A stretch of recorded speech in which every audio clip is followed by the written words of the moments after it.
from the station working for you. This is WRTV News at 6, streaming now.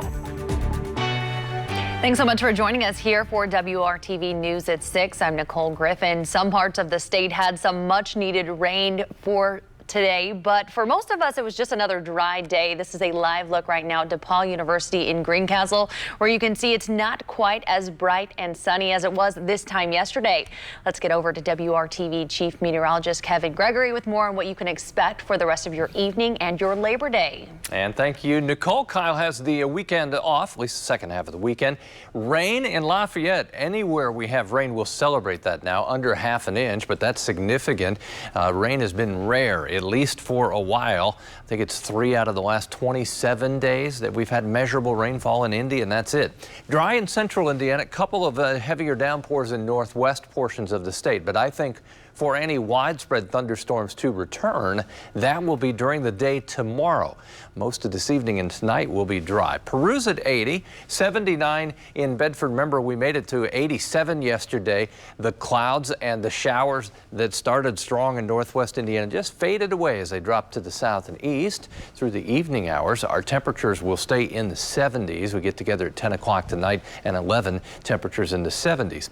Okay, overnight tonight into the morning hours, you begin to see some showers and thunderstorms lining up by 8 in the morning tomorrow. We'll finish that timeline and look at some summer warmth coming up. Kevin, thank you. We begin now with a developing story out of Bloomington. Tonight, a triple homicide and suicide is under investigation. Not a lot of details are known right now, but here's what we do know. This happened in a home on Olcott Boulevard around 10:15 this morning. Police say someone called police after entering the home with a key and finding one person dead. Investigators determined a 61-year-old man shot and killed his wife, 26-year-old daughter, and 18-year-old son before he died by suicide. The identities of those involved have not been released. We are working to learn more and will update you as soon as new information comes in. Tonight, the organizers of a Black Lives Matter protest in Richmond says he will not let an incident that happened yesterday during a march stop them from fighting for justice and equality. Richmond police are investigating after a vehicle drove through protesters walking in the street on Saturday. It happened in the area of 7th and North A Street. This is video before that incident happened. We talked with Benjamin Gard, who is involved in the local Black Lives Matter movement in town and put together this march. He says about 100 people came out and they were almost done when he heard on the police scanner that people were injured toward the back of the walk. When it happened, there was definitely a lot of anger, a lot of emotions, questioning why this could happen.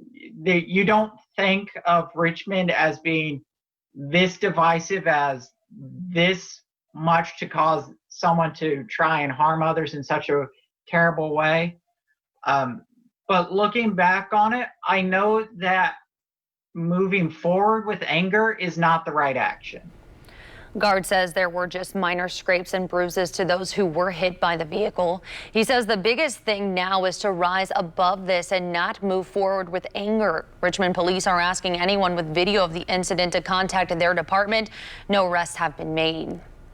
We're keeping a close eye on coronavirus numbers as we continue the holiday weekend. Here's a look at the latest information from the State Department of Health. Today, 851 new cases of COVID-19 were reported. That brings the total number reported Hoosier cases to 99,804. The daily positivity rate remains steady at 8.8%. 2 additional deaths were also reported by state health officials. Since the pandemic began, 3,140 Hoosiers have died with COVID.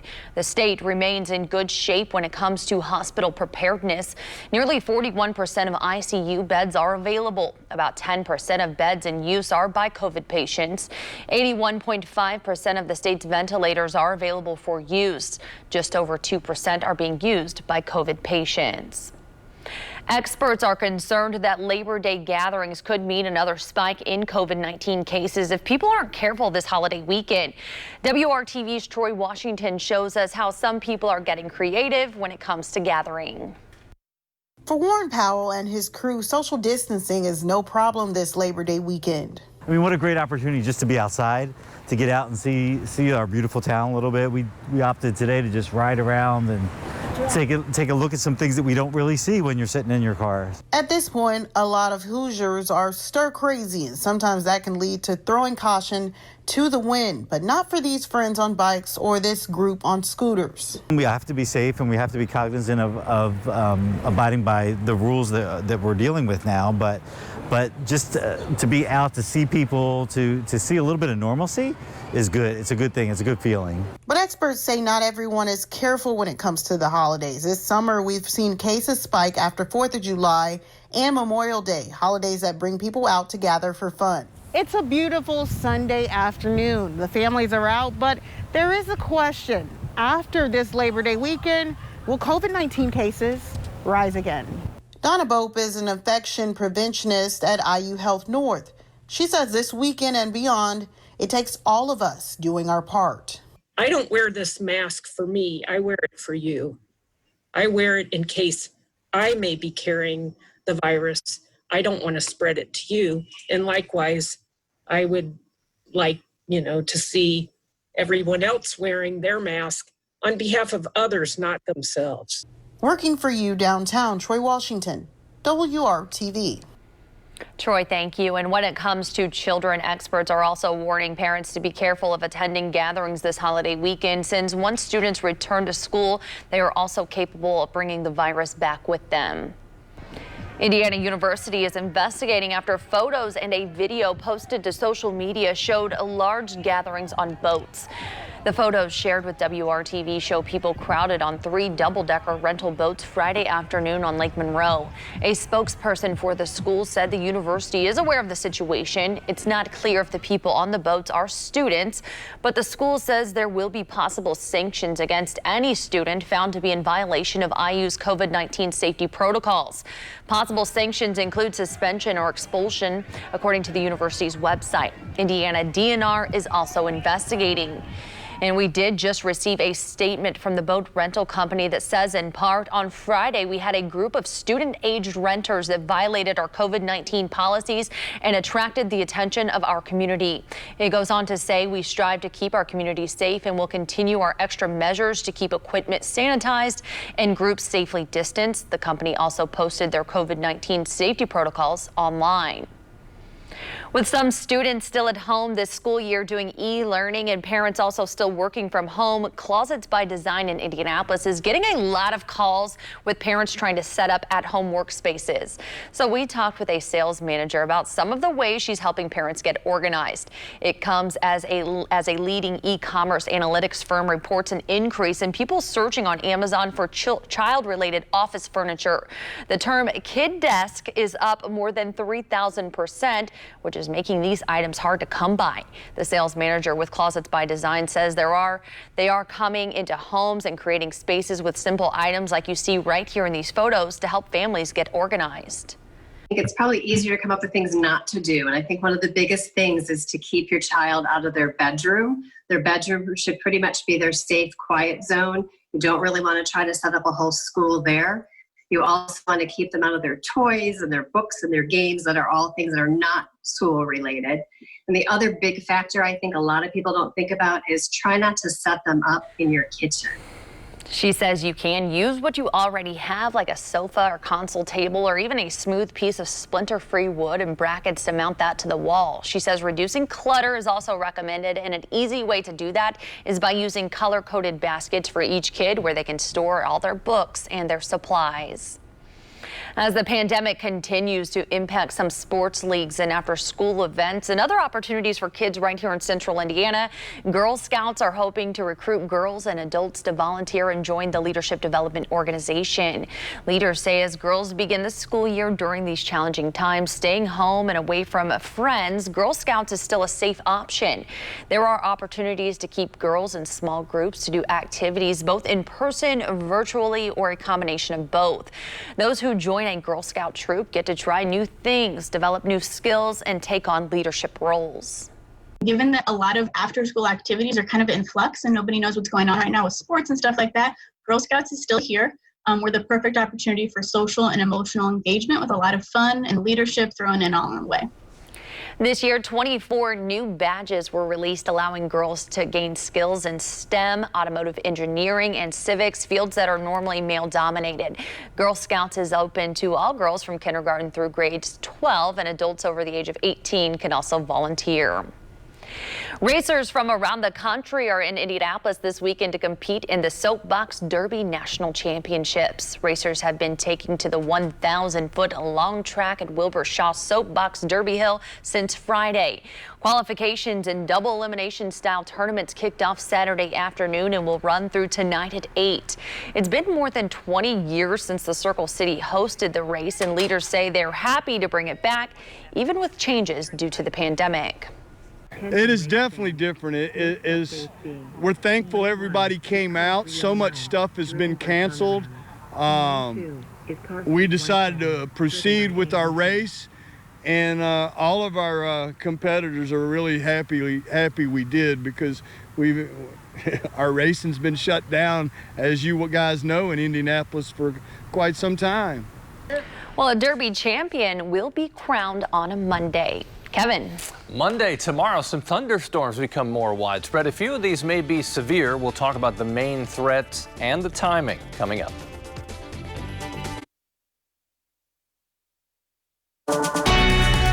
From the station working for you, this is WRTV News at 6, streaming now. Firefighters battling more than 70 growing wildfires in several western states, and the hot and dry weather conditions are raising the threat of even more fires. In Northern California, a daring rescue for dozens of campers when flames blocked the only road to safety. Britt Conway has a closer look. Holy! Just keep going. A narrow escape. Campers in California try to outrun a fast-moving wildfire, quickly realizing the only road out of danger is completely surrounded by flames. Oh my God, we made it, we made it, we made it. All right.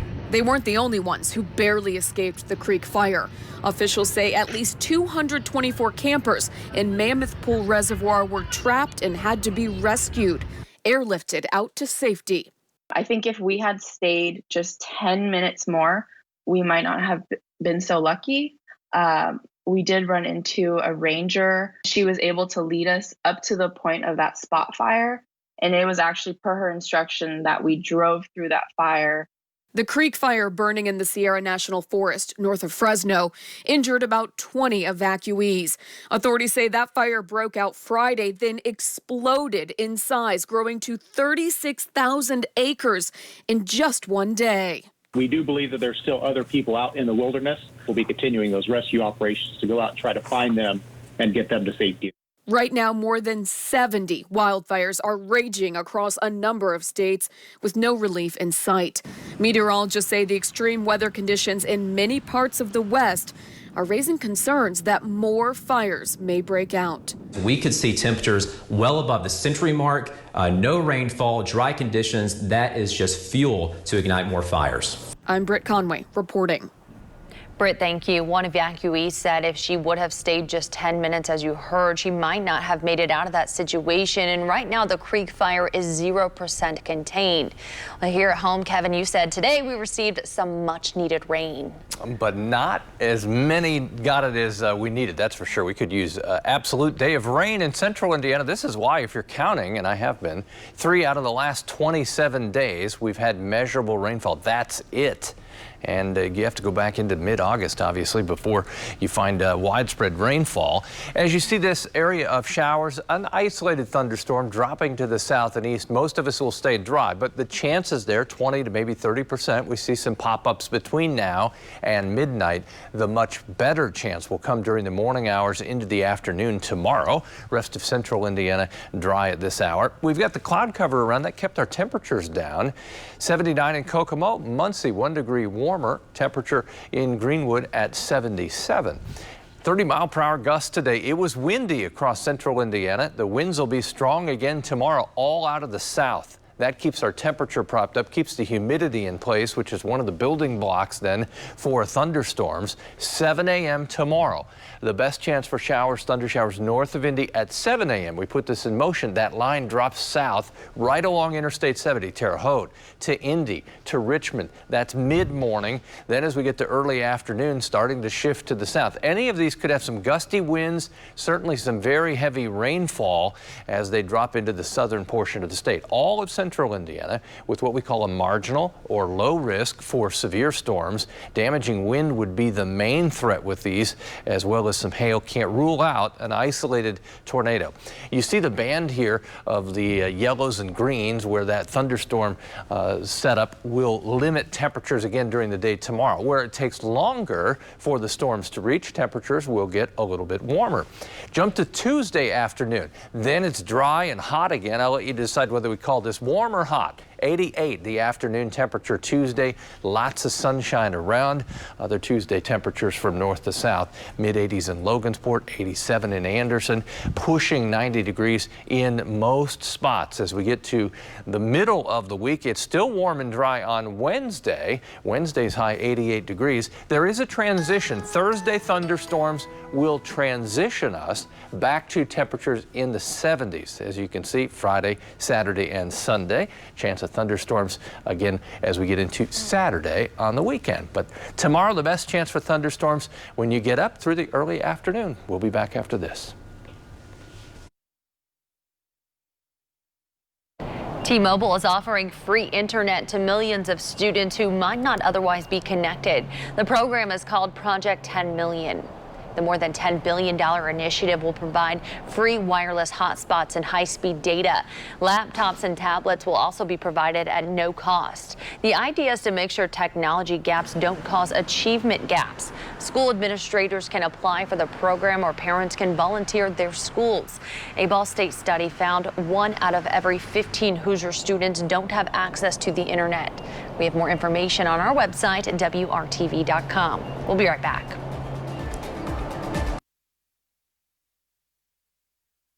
Thunderstorms will become more widespread during the morning hours tomorrow into early afternoon. 2 warmest days in the forecast Tuesday and Wednesday. 88 for the high temperature then. And you can see some thunderstorms again Thursday.